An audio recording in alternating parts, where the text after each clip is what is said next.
투자의 진수를 보여드리겠습니다.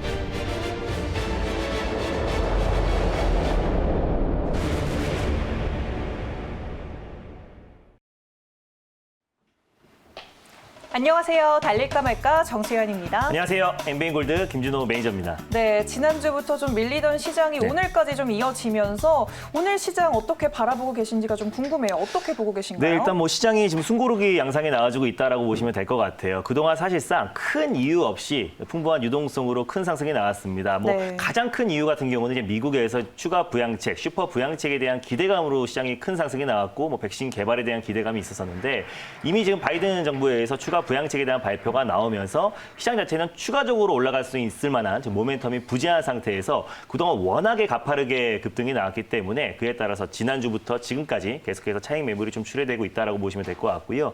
또 미증시도 마찬가지로 이제 경기 지표가 이제 부진하면서 또 실물 경기에 실질적으로 코로나 여파가 장기화됨에 따라서 그에 따라서 영향을 미치고 있기 때문에 추가적인 강력한 모멘텀이 없는 이상 당분간은 숨고르기 양상이 좀 나와줄 수 있을 것이다라고 말씀드렸었고 12월부터 시장을 말씀드렸었잖아요. 그래서 대형주의 급등 랠리가 계속 이어지기보다는 그 수급 자체가 중소형주로 확산될 수 있을 것이다라고 말씀드렸었는데 오늘도 좀 개별적인 모멘텀이 확실한 종목들은 일제히 좀 반등이 나와주고 있는 모습이고 또 코스닥이 코스피 시장 대비해서 비교적 안정적인 모습을 좀 보여주고 있으니까 오히려 지금은 또 대형주 신규 매수 접근보다는 오히려 중소형주 아직까지 출발하지 않은 종목들로 조정 시 매수의 관점으로 접근하는 게 아직도 유효하다고 말씀드릴 수 있겠습니다.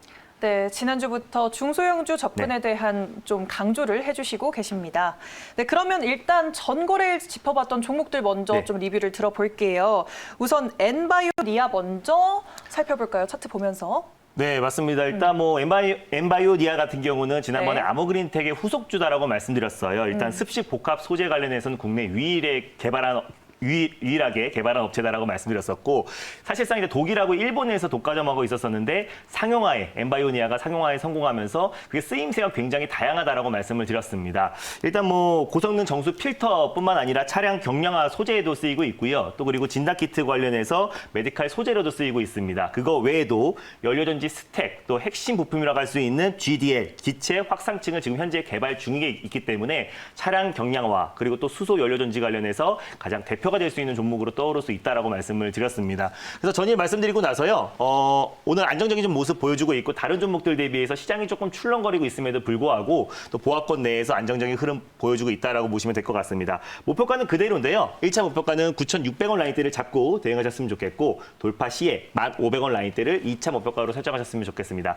손절 라인대를 7,900원 라인대를 말씀을 드렸었는데요. 8,250원 라인대 부근에서 분할 매수의 관점으로 접근하셨으면 좋겠습니다. 네, 복합 소재 기업 엔바이오니아 이렇게 가격 전략 다시 짚어주셨고요. 이어서 코로나 블루 섹터 안에 있었던 동성제약 이어서 만나볼게요. 네, 코로나 블루 섹터에서 가장 대표가 되는 종목이라고 말씀드렸었고요. 지난번에 말씀드리고 나서 35% 이상의 상승이 나왔었는데 다시 한번 재매수의 관점으로 말씀드렸습니다. 금요일장 시장이 불안함에도 불구하고 동성제약 같은 경우는 안정적인 마감을 했는데 약간의 차익 매물이 출회되고 있다라고 보시면 될 것 같아요.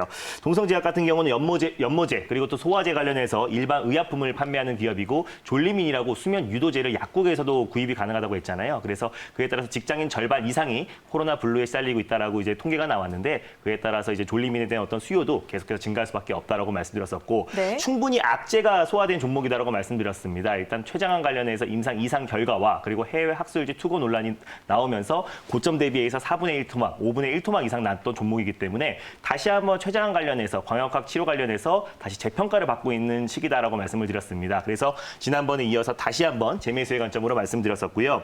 일단 목표가는 그대로입니다. 15,800원 라인대를 1차 목표가로 설정하시고요. 돌파 시에 17,500원 라인대를 2차 목표가, 손절 라인대를 13,000원 라인대를 말씀드렸었는데요. 13,500원 부근에서 분할 매수의 관점으로 접근하셨으면 좋겠습니다. 네, 알겠습니다. 전거래일 짚어봤던 종목 두 가지 만나봤고요. 또 1월 5일 날 NK를 소개해 주셨는데 또 전거래일에 1차 목표가를 터치해서 리뷰했던 종목이 2차 목표가도 또 한 번 터치를 했어요. 네, 맞습니다. 제일 방송 끝나고 나서 한번 2차 목표가를 터치했고요. 다시 한번 지금 2차 목표가에 안착하고 있어가지고 이절가랑 다시 한번 3차 목표가를 설명해 드리려고 NK를 다시 한번 가져왔습니다. NK 같은 경우는요. 조선 기자재 관련해서 가장 대표가 될 수 있는 종목인데 자회사 ENK에서 수소 충전소에 들어가는 수소 저장 탱크를 글로벌 1위 업체다라고 말씀을 드렸습니다. 그에 따라서 수소 연료 전지와 조선 기자재 관련해서 가장 대표가 될 수 있는 종목이라고 말씀드렸었고요. 최근에 이 박스권을 강력하게 돌파한 이후에 폭발적으로 상승이 나와서 2차 목표가였던 1,450원 라인대에 위치해 있다라고 있다라고 보시면 될 것 같습니다. 현재 매도를 하셔도요, 한 28% 정도의 수익이 찍히지 않을까 판단되고 있고요. 다시 한번 익절가와 3차 목표가를 잡아드리도록 하겠습니다. 일단 익절 라인대는요, 지금 현재 1,440원 라인대에 위치해 있는데요. 1,400원 라인대를 익절가를 잡고 대응하셨으면 좋겠고, 3차 목표가 같은 경우는 1,500원 라인대를 다시 한번 3차 목표가로 잡아드리도록 하겠습니다. 수익 축하드립니다. 네, 수익 축하드리고요. 이렇게 세 가지 종목 리뷰를 들어봤습니다. 네. 그럼 오늘도 또 새롭게 두 가지 섹터, 두 가지 종목 만나볼 텐데요. 네. 첫 번째 섹터로 문을 열어보도록 하겠습니다. 어떤 섹터 들고 오셨을까요? 첫 번째 섹터는요, 정말 오랜만에 가져온 섹터입니다. 바로 전력 케이블 섹터를 소개해드리겠습니다. 전력 케이블 섹터는 정말 오랜만에 들고 와 네. 주셨네요. 그러면 이 시점에서 달려야 할까요? 말아야 할까요?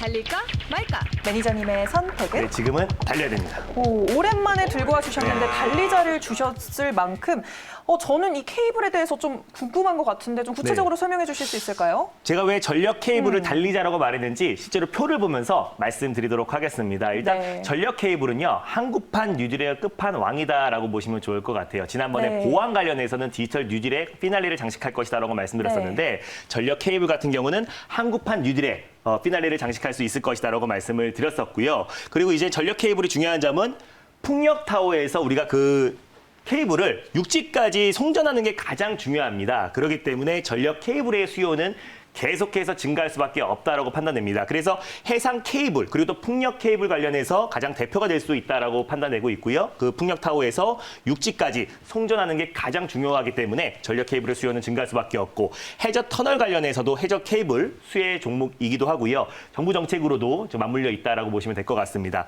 그거 외에도 대북 송전 수혜 섹터로도 묶일 수 있고 스마트 시티를 구축하는 데 있어서 그리고 디지털 SOC를 구축하는 데 있어서도 그리고 5G 인프라 구축에 있어서도 전력 케이블은 가장 핵심이 될 수밖에 없고 수요는 증가할 수밖에 없기 때문에 어떻게 보면 그린 뉴딜 그리고 또 이제 디지털 뉴딜이 합쳐져서 한국판 뉴딜의 끝판왕이라 판단돼가지고 전력 케이블 섹터를 달리자라고 말씀드렸습니다. 네, 한국판 뉴딜의 끝판왕이라고 네. 말씀을 해주시면서 오늘같이 좀 밀리는 시장에서 이 달리자라는 네. 의견은 참 매력적인 것 같은데요. 그럼 어떤 종목을 공략주로 소개해 주실 건가요? 네, 일단 전력 케이블 관련해서 가장 대표가 되는 종목이다라고 보시면 될 것 같고요. 또 전력 케이블 외에도 다른 모멘텀이 있기 때문에 그 종목을 다시 한번 처음으로 가져왔습니다. 첫 네. 번째 종목은요, 대한전선을 소개해드리겠습니다. 네, 달리자라고 의견을 주신 만큼 이 대한전선 대장주로 봐도 되겠죠? 네, 맞습니다. 일단 전선 관련해서 이제 1등주는 LS 전선인데 아직 네. 상장하지 않았어요. 그래서 대한전선이 가장 대장주다라고 보시면 좋을 것 같습니다. 네, 대장주이기도 하면서 또 다른 모멘텀도 가지고 네. 있는 대한전선. 그러면 현재 구간 어떻게 지나가고 있는지 화면으로 함께 확인해 보도록 하겠습니다.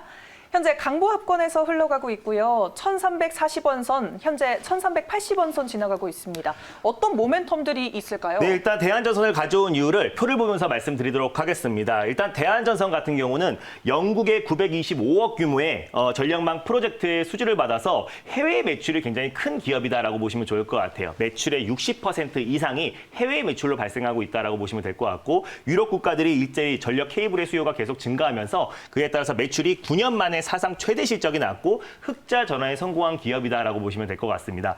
업계 2위 기업이고요. 아까 말씀드린 대로 1위가 LS 전선이고 2위가 대한전선, 3위가 가원전선, 그리고 4위가 일진전기, 4위가 대원전선이다라고 보시면 될 것 같은데 지금 이제 이 종목이 다른 모멘텀도 있다고 말씀드렸잖아요. 전력 케이블 섹터 하나만 본다고 하더라도 굉장히 매력적이다라고 말씀드렸었는데 M&A 이슈가 있습니다. 작년부터 대한전선 인수전이 다음 달 초부터 본격적으로 예비 입찰이 이제 시작이 돼요. 그래서 계속해서 시장에서 기대치는 LS전선, 업계 1위인 LS전선에서 대한전선을 인수할 것이라는 기대감이 계속 작용되고 있다라고 보시면 좋을 것 같아요. 아직까지 LS전선에서는 인수 의향이 없다라고 이제 밝히긴 했지만은 아직까지 그 모멘텀은 계속 이어지고 있는 이유를 제가 말씀드리도록 하겠습니다. 일단 이제 실질적으로 업계 2위인 대한전선을 품을 수 있는 기업은 업계 1위 그리고 이제 자산이 뒷받침되는 LS전선이 인수될 가능성이 굉장히 높다라고 이제 보고 있고요.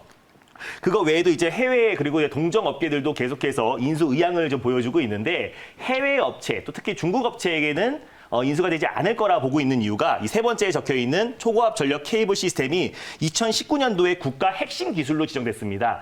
국가 핵심 기술로 지정된 거를 해외 업체로 이제 인수되기에는 굉장히 제한적일 수밖에 없을 거고 사실상 LS전선이 대한전선을 인수할 가능성이 굉장히 높게 보고 있습니다. 근데 시장에서는 지금 독과점 얘기가 계속 나와주고 있어요. LS전선에서 업계 2위인 대한전선까지 인수를 했을 때는 독과점 논란이 이어지고 있는데 사실상 업계 3위인 가온전선도 LS전선에서 인수했기 때문에 시장 점유율이 벌써 60% 이상이 됩니다. 그래서 이미 시장에선 독과점이다라고 보시면 될 것 같고요. 그래서 실질적으로 해외 업체로 인수될 가능성은 굉장히 제로에 가깝다라고 보시면 될 것 같고 국내 업체인데 실질적으로 대한전선을 인수할 수 있는 또 그리고 자산이 이제 뒷받침되는 기업은 LS전선이다라고 보시면 될 것 같아요. 그래서 그 모멘텀이 계속 이어질 수 있다라고 보시면 될 것 같고 LS전선에서 기업이 인수됐을 때는 기업의 가치가 2배에서 3배 이상 급증하기 때문에 11월 달에도 그 기대감에 큰 상승이 나왔다라고 보시면 될 것 같고 그 모멘텀이 계속 이어지고 있고 2월 초에 앱이 입찰이 남아있는 시기이기 때문에 아직까지 또 조정은 또 제한적이다라고 보시면 될 것 같아요. 그거 외에도 이제 현대차에서 내연 자동차가 퇴출이 되고 친환경차로 교체가 되고 있는 시점에서 전선 수요는 계속해서 증가할 수밖에 없다라고 판단되고 있고 방금 전에 전력 케이블 같은 경우는 또 해저 케이블 관련해서 또 그리고 여러 가지 모멘텀이 있다라고 말씀드렸잖아요. 그래서 전력 케이블 하나만의 모멘텀을 본다고 하더라도 굉장히 매력적이지만 M&A 이슈까지 있는 대한전선이 오히려 지금같이 시장이 좀 불안정했을 때 또 폭발적인 상승이 나올 수 있을 거라 판단돼서요. 첫 번째 종목을 대한전선으로 가져왔습니다. 네, 대한전선 이렇게 구체적으로 네. 또 모멘텀을 짚어주셨는데 그럼 가격적으로는 어떻게 접근해보면 좋을까요? 네, 맞습니다. 현재가 부근에서 1차 매수의 관점으로 접근하시면 좋겠고요. 좀 불안정한 시장이기 때문에 분할 네. 매수의 관점으로 접근하셨으면 좋겠어요. 지난번에 11월 달에도 LS전선의 인수 기대감에 좀 큰 폭의 상승이 나왔었고 거의 바닥 대비해서 거의 70%, 80% 이상의 큰 상승이 나왔던 종목이기도 합니다. 그 이후에 이제 기간 조정이 계속 나와주고 있고요. 그 이후에 최근에 가격 조정까지 좀 나와주면서 그렇다고 해가지고 큰 폭의 조정이 나오지 않고 있는 상태예요. 그래서 2월 초에 앱이 입찰을 앞둔 시점이기 때문에 그 모멘텀 또 기대감은 다시 한번 부각될 수 있을 거라 판단되고 있고 전력 케이블 같은 경우는 한국판 뉴딜의 끝판왕이라고 말씀드렸잖아요. 그래서 현 시점에서 다시 한번 분할 매수의 관점으로 접근하셨으면 좋겠어요. 그래서 네. 현재가의 1차 매수 손절 라인대를 1,200원 라인대를 말씀을 드렸는데요. 1,250원 라인대 부근에서 분할 매수의 관점으로 접근하셨으면 좋겠고 1,200원은 종가상 이탈했을 때 1,200원 라인대를 손절 라인대로 잡았으면 좋겠습니다. 목표가 같은 경우는요. 바로 직전 고점 라인대인 1,480원 라인대를 1차 목표가로 잡고 대응하셨으면 좋겠고요. 돌파 시에 1,630원 라인대까지 2차 목표가를 잡고 대응하셨으면 좋겠습니다. 네, 대한전선 가격 이렇게 가격 전략 짚어봤고요. 네. 지금 가격 뭐 4, 5%대 왔다 갔다 하고 있는데 이 전략 잘 참고하셔서 네. 투자하실 분들 살펴보시면 좋을 것 같습니다.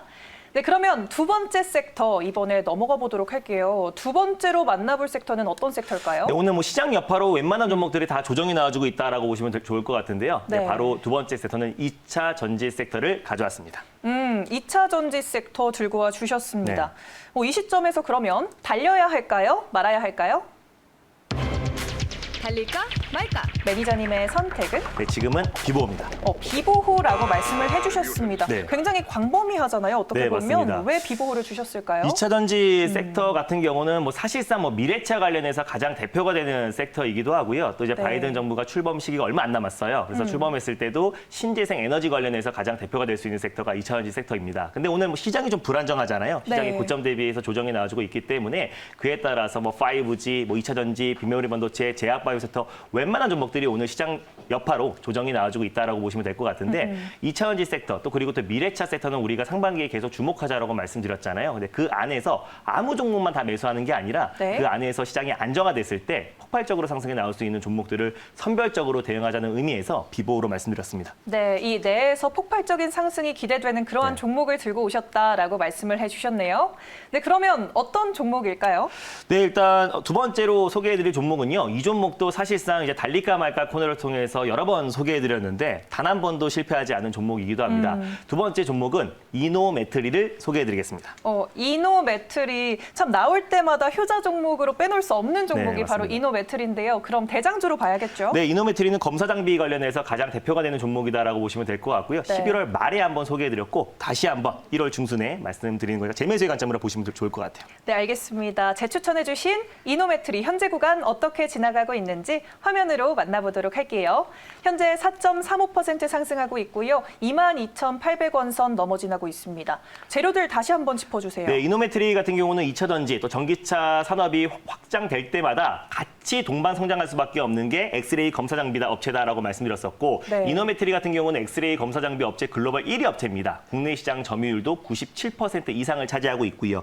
글로벌 2차전지 업체들이 계속해서 캐파 증설 효과에 따라서 엑스레이 검사 장비 수요는 당연히 증가할 수밖에 없다라고 말씀드렸었고 기술적으로 이노메트리 같은 경우는 타점이 올 때마다 여러분들에게 말씀드리고 있다라고 보시면 될 것 같습니다. 네. 그리고 이제 방사선 문제로 엑스레이 검사 장비 어떤 진입 장벽 자체가 굉장히 높아요. 그렇기 때문에 이노메트리 같은 경우는 엑스레이 또 검사 장비 관련해서 2차전지 엑스레이 검사 장비 관련해서 독보적인 1위 업체다라고 보시면 좋을 것 같고 글로벌 1위 업체고 그에 따라서 2차전지 산업 전망에 계속해서 확산될수록 같이 동반 성장할 수밖에 없다라고 판단돼서 타점이 올 때마다 계속해서 말씀드리고 있다라고 보시면 좋을 것 같습니다. 네, 알겠습니다. 1등인 만큼 네. 계속해서 오를 수밖에 없는 종목인 것 같은데요. 그럼 가격적으로 어떻게 접근해 볼까요? 네, 이 종목도 분할 매수의 관점으로 접근하시면 좋을 것 같아요. 시장이 네. 지금 조금 불안정하기 때문에 당연히 분할 매수의 관점으로 접근하셨으면 좋겠고요.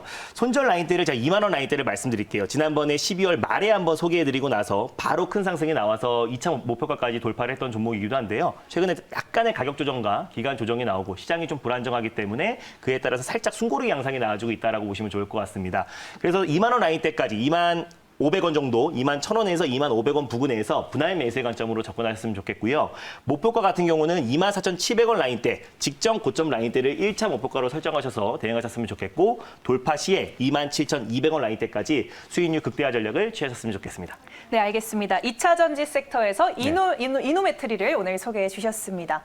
오늘도 두 가지 새로운 섹터, 네. 또 두 가지 종목 만나봤는데요. 월요일인 만큼 또 네. 이번 주 첫 거래일인 만큼 더 이야기 많이 나누고 싶은 분들 계실 것 같아요. 어떻게 만날 수 있을까요? 맞습니다. 지금 시장이 좀 불안정하기 때문에 웬만한 코스닥 종목들, 코스피 종목들 보유하고 계신 분들은 오늘 좀 시장 여파에 조정이 나와주고 있다라고 보시면 좋을 것 같습니다. 네. 이럴 때일수록 이제 종목 장세가 심화되고 있다라고 보시면 좋을 것 같은데요. 그 종목에 대해서, 섹터에 대해서 장 끝나고 오후 4시에 엠비엔골드 사이트에서 자세하게 시장 전략에 대해서 설명드릴 예정이니까요. 장 끝나고 오후 4시에 많은 참여 부탁드리겠습니다. 네, 오후 4시 공개 방송 기억해 주시길 바랍니다. 달릴까 말까는 내일 이 시간에 다시 찾아뵙겠습니다. 달릴까? 말까?